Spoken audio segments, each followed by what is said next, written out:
As you bring up what some would call a recession, if we're in it, not in it, I mean, we're going there. I think we're about in. Yeah.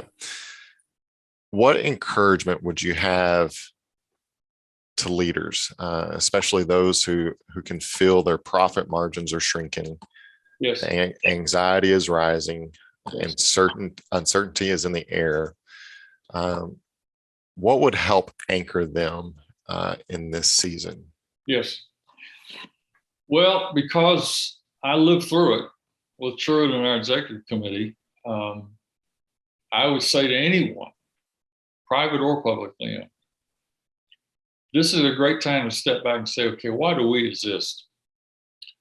Do we exist simply to deliver a certain quarterly dividend to our stockholders? Many organizations would say yes.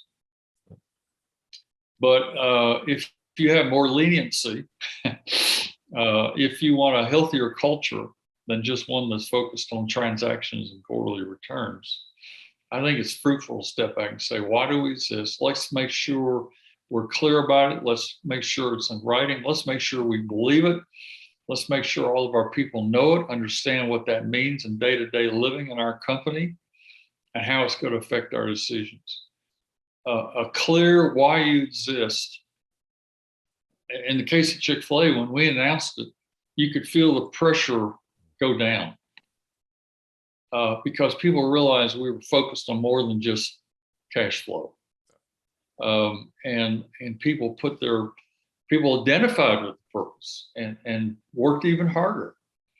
And over time, I would tell you that I think Chick-fil-A, for many that are part of Chick-fil-A, because of that purpose focus, has become a platform of ministry privately for staff members and Chick-fil-A operators. So number one is seize the opportunity to make sure everybody knows why you're in business.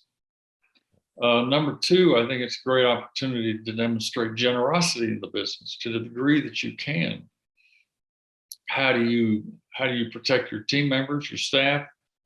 How do you show gifts of generosity to customers? Be sensitive about how you manage your pricing, that you're not really hurting people if you can at all avoid that. Third, if it's not too late, now is not a good time to add debt. Get debt off your balance sheet as fast as you can get it off. The less debt, the more flexibility you have to survive a storm. And then fourthly, I think you want to set up, particularly within your company family, you want to set up an environment of caring. How can you provide prayer support if your culture will give you that room? How do you provide financial aid or medical assistance in people who are at points of crisis because of what's going on? Again, you're trying to manage your own balance sheet, but you've also got to help those that are part of your business manage theirs. Those would be 3 or 4.